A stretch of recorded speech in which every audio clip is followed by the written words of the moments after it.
welcome back to the DuPont collaboration series. Before the break, we left off on a point about economic growth strategies, and I want to get into that. For example, and I want to bring this to you, Stefan, because to a large extent we look at these rankings, and we have, you know, the ease of doing business, and we have the competitiveness reports, and very rarely we get an index or indices that indicate the health of a population, or the extent to which we're meeting our nutritional targets. Do you think that as we are leveraging off Africa's economic growth story, we are remembering the basic fundamentals that we've got populations to feed in addition to money to make? Yeah, that's an interesting question, and I would like to cite Mozambique as one case in point. You mentioned the Human Development Index. The last one that was published by the UNDP has Mozambique as third from bottom in terms of the overall human development, and at the same time the country has been overperforming in terms of GDP growth and will do so in the coming years, but that's mainly driven by resources, natural resources, new oil and gas fields that have been discovered. And unfortunately, you mentioned the word sexiness a couple of times earlier today. So you've latched onto it now. Yes, I got used to it now, and you know, the overall interest, if you follow the country's media and discussion, is much bigger on this whole, you know, billions of dollars coming in through selling, you know, parts of a new discovered gas field. Luckily, though, there is also a high level of interest and understanding of agriculture and nutrition and the importance of fighting malnourishment and micronutrient deficiency. So luckily, it's not a case of either or. But for any country that has strong economic development, especially in Africa, the key question is whether this additional income is going to be used in an equitable way and is going to be used down to the poorer population in terms of social investments for health and education. I want to come back to the investment question, and I'll address that, but before I do that, I mean, Zacharias, you raised a really important point in the first half where you spoke about obesity being almost the other side of the coin that we oftentimes don't pay enough attention to, because we don't necessarily equate obesity to poverty, and yet these two fundamentals oftentimes live side by side to each other. And again, I want to draw on your vast experience. Do we have an international best practice example where the nutritional targets have addressed both obesity, poverty, and all the other social ills that we're trying to navigate in Africa? I'm not sure we have all in one, but I think the governments are really getting much more concerned about that, and they're taking some of these rules together with the industry, together with all the stakeholders, and then really trying to change some of the rules and some of the systems in terms of how food and how the quality is addressed, and not only quantity and availability, but also the good quality. I can give you an example also very much related to the economy. In Nigeria, there was a change in the legislation in order to get less dependent on the imported wheat for the bakery goods. They decided to open or to get the cassava flour into the baked goods. But there comes a technological challenge, because how we do a good bread that is tasty and people can affordable and also have the nutrients in such a cassava. And then comes the technology and the science, how we put the ingredients and make it happen, and at the end reach a good level. So with all these initiatives, you get the economical part, so you need to import less, you produce with the local farmers, with the local raw materials available, and then you apply the science and technology to make this happen. Cheryl, from a lot of the academic and background that you possess, what can you share with us as an insight in terms of what does it take to get private sector investment involved in the nutritional value chain? There have to be business incentives. Yeah. So we have to find products that the consumers are going to demand. So it comes to the taste components, because you can produce the healthiest product, but it's not going to sell on the supermarket shelves. And then it comes with creating a different culture, particularly in Africa, of recognizing the value of many of the traditional products that are amazingly nutritious, and how we harness the benefits of those and create an appreciation of those. So it comes a lot to children at schools, and trying to to change the peer pressure. And that's where these champions are really what we need, of saying, I eat this kind of food because of these particular benefits. I'm going to take you on a little bit on that one, especially on that quote, I eat this kind of food. Oftentimes, nutrition will always be translated into expensiveness. Is this a fallacy, or is this a reflection of the truth? Is it expensive to be healthy? That's a very tricky one. If you look at our neighbouring countries around South Africa, when people are poorer, they go back to eating foods in the natural environment, so largely unprocessed goods. In industrialised societies, we try and use technology and processing to produce cheap foods. And so there's this real challenge of how do we produce affordable foods for the future generations that are going to harness these health potentials. So capturing, for example, with fresh fruit that's seasonal, how do you extend the availability of that without destroying the nutrients? And how do we match the two together? So provide affordable food, but at the same time ensure that farm profitability is not compromised, because farmers are stretched by high food prices, fuel prices, input prices, feed prices. So they're in a tricky situation. Rosemary, I'd like you to comment, if you will, on Cheryl's comment here about trying to find the balance between affordability and nutritional value at the same time. What has been the Kenyan experience, especially in light of harnessing technology to try and meet this dual target? I think what our experience is, as much as we are talking about the value addition, still looking at the economic level of some of the poor areas, we are finding it a challenge. But still, what we are encouraging is the use of traditional foods, like some traditional vegetables that were used some time ago, and they were very rich in some of the nutrients. We have encouraged them to come into the market, and therefore people are able to get some of cheap foods.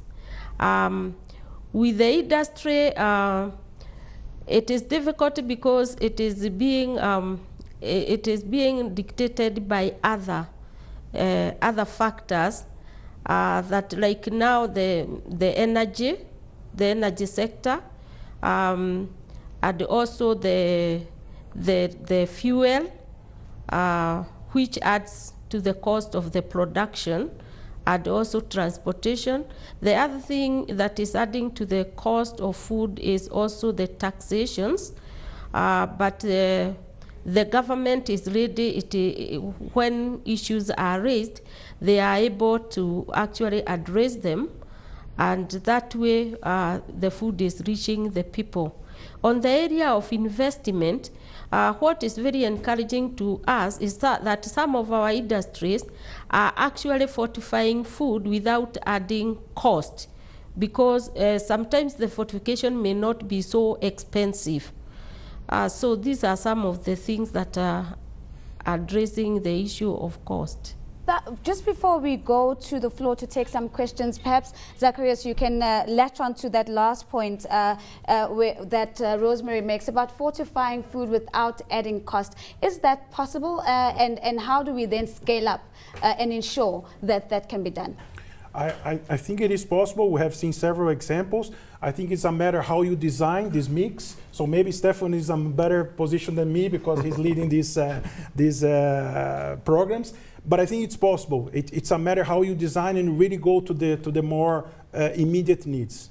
I'm going to allow the audience the benefit of grilling you on that one, Stefan. We're going to open up the floor now to our audience, and we're going to have a question and answer session. So if you do have a question that you'd like to pose to any one of our guests on the panel, and this obviously also includes Rosemary in Nairobi, please feel free to do so. It's probably been covered off several times, but I think there's this balance between sort of natural and farming and all that, and then there's the science and technology side.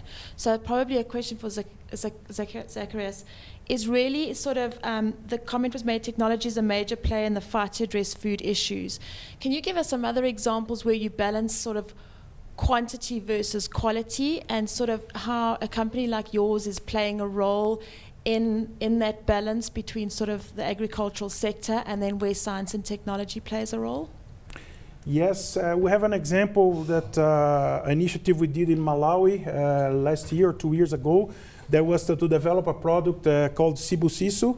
This is based on peanut, and also we were able to do it in a way that also we can add soya protein. So at the end we get a high energy, high protein, and also put the micronutrients, and then have a way to develop with a local partner that would produce, and then a distribution chain. So it is a food that people knows about it, that people likes because of good taste, and it's very good for nutrition.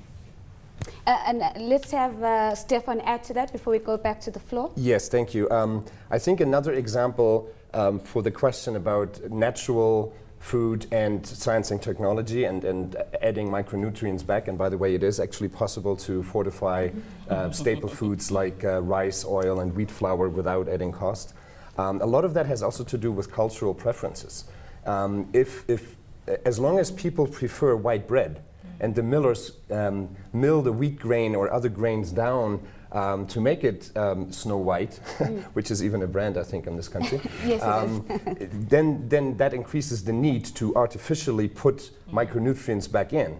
But if we wouldn't prefer those foods that are so far processed and refined, then the need for artificial adding of micronutrients would be reduced. Do we have another question from the floor? While they put on their thinking caps, I want to come back to this question of cultural preferences, and I want to throw it back to you, Stefan. Do you believe that businesses that are currently in the agricultural space and also trying to address the nutritional agenda might have to rethink their business models if they want to meet both targets? Well, I think they do, and more I see a tendency that businesses actually do. One of the biggest trends is that traditional businesses that normally cater only to middle and higher income consumers actually see the so-called fortune at the bottom of the pyramid, and they do realize that maybe with some adaptation to their product, be it packaging, pricing, or positioning, there is actually a business, a viable business model at the so-called bottom of the pyramid. Right. And that is certainly a good trend that we see. Any other questions from the floor? We have quite an interesting panel here together today, working on a wide range of different projects and different elements in the food value chain. So if perhaps every panelist can answer, if you had to take one of your projects that you're working on that's quite successful at this moment, and take that into the rest of Africa, which project would that be? And let's start maybe with Zacharias, because what Cheryl is doing right now, she's bucking him and taking a sip of water. So you can go ahead and answer, and then perhaps we'll take Rosemary next before we come back to Stefan.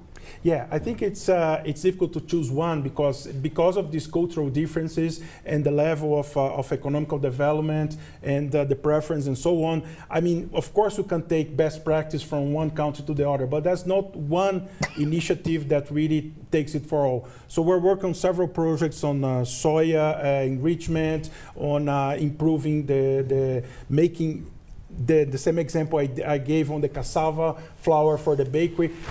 On how each country really decides to go on which of these guidelines, we can easily come and duplicate and take this best practice. Coming to you, Rosemary, and perhaps to rephrase the question a little bit that we've had from the audience, if you could pick up on any one initiative that the Ministry of Health is working on that could, with the required scale, actually make a fundamental difference, not only in Kenya, and perhaps can even be translated into other African countries, what would that be? The example is utilization of the indigenous vegetables and promoting them to come to the supermarkets, so that most of the population, even in urban cities, can also access the indigenous vegetables, because they are very rich in micronutrients and having done promoted the vegetables, those vegetables, we are seeing that very many people have now turned into them, other than just focusing on only the cultivated vegetables, the usual cabbage and what we call sukuma wiki or spinach and the carrots. So we widen the scope and the variety of vegetables, which are also adding and helping us to solve the problem of micronutrient. Stefan, your best practice that if scaled could make a fundamental difference? Yeah, I have a hard time picking one project. I would love to tell you about several, but I think it's we have started an exciting project which we call the Marketplace for Nutritious Foods, and it's basically about the private sector, about identifying those good ideas that could make nutritious foods more affordable, more accessible to the lower income population. And we've launched this in Mozambique, Tanzania, and Kenya. And we found already some really innovative ideas, and a lot of times those great innovative ideas just need a little bit of help to come to the next level, and so that's what we're providing. And also understanding, Cheryl, that you perhaps don't have a product per se coming from an educational institution, but quite sure that you've come across best practices that with the required scale could make a fundamental difference. Well, some of the research that we're doing through our institute is with food scientists and trying to find the health promoting benefits of some of the African grains, for example, and how those have an interaction in the human gut for improving digestion, improving health, and processing those into products that small producers are able to produce. So taking from the farm directly to consumers at the rural level. So creating income through innovative products that are highly nutritious. Let's go back to the floor. We have a question from the gentleman at the back. Yeah, my question really is around infrastructure and its role in terms of nutrition and access to nutrition. When you look in Africa, there's quite a challenge in terms of infrastructure development. Can I just have your views on that, and maybe even from Nairobi, if there are examples on how they are working with infrastructure to improve the food security issues on the ground? Thank you. Thank you so much. I think let's throw it to Nairobi first. Rosemary, just to repeat that question for you. The gentleman in the audience would like to know what the Kenyan government is doing to leverage off infrastructure development to ensure that the population has access to nutrition. There is a lot of development on infrastructure to support access of food from areas of high production to areas of low production. The other thing is also increased irrigation use of the water, and also attracting the youth to go back to farming and making it attractive by developing markets and assisting the youth to be able to move the food. And as well as the other thing is to support the youth and women financially, so that they are able to maybe invest in agriculture more. Rosemary, thank you for that. And perhaps, Zacharias, you might want to comment from the Johannesburg side in terms of whether African countries are doing enough to leverage off infrastructure development and the big rollouts that we're seeing across the continent to address nutritional issues. I think that's a lot to be done. I think we see some places better than others. I understand what Rosemary said on some of the initiatives. And by the way, I mean, it's really important because, and this is one of the things that are measured by this Global Food Security Index, how it's the availability of these products to the consumer, to the population. One thing that one of the programs that we work is that it's a lot about waste. If you don't have the infrastructure to move to warehouse and to distribute, there's a lot of waste. So in many cases, we see 30–50% waste. So we have also to come with the technological and scientific solutions that will be able to extend shelf life, to keep, for example, the milk available for a longer time in order to reach the consumers in the industry. These kind of things. Let me come to you again, Stefan, and I want to stay on this question of infrastructure. I mean, we're seeing in Africa a boom again in terms of mineral and resource wealth. Like we have gas discoveries almost every second month. Are we finding that the infrastructure is again replicated along extractive industries, or is there a push to address broader socio-economic agendas, and particularly what we're speaking about today, and that is feeding populations in a nutritional way? Yeah, well, in many cases that I've seen, especially in Mozambique over the last 2 years, those two things come together. So the trade corridors will be where maybe initially the extractive industries has built a better road or a railway to transport their raw materials to the port, for example. But then on top of that initial infrastructure, there's kind of like a natural evolution to a more comprehensive trade corridor. But I think I would also like to address the question not only in terms of the classical road and rail infrastructure, but also some of the points that Rosemary mentioned, and also Zacharias.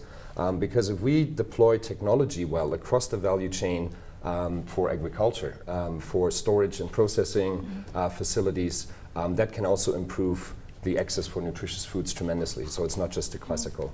What comes top of mind as we're discussing today is the fact that it sounds as if there are pockets of excellence across the continent, but in absence of a platform to actually share them and to get those best practices replicated in other African countries. And perhaps, Cheryl, you can touch base with us with regards to are there platforms that we might not be aware of that African governments are using to say these are the policies that we're looking at, and then cross-referencing almost between each other before they go and implement? Many kind of platforms are emerging where these kind of lessons can be exchanged. Policy platforms, significant translation of ideas and moving of ideas across more coordinated donor structures as well, through the New Alliance, through many of these new initiatives like the Global Agriculture Food Security Program that takes quite a rigorous look at what are the nutrition implications of funding that's going into these countries. So we're starting to see much smarter strategies and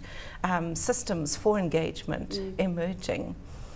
I see you not there. Yeah, then there's this multi-stakeholder scaling up nutrition initiative that I mentioned earlier, which by now has 43 countries that have signed up to it, more than half of those from Africa. And that's certainly another platform that allows to compare notes in terms of how multiple stakeholders can be organized together to achieve these results. It seems like there's a lot happening at the high level.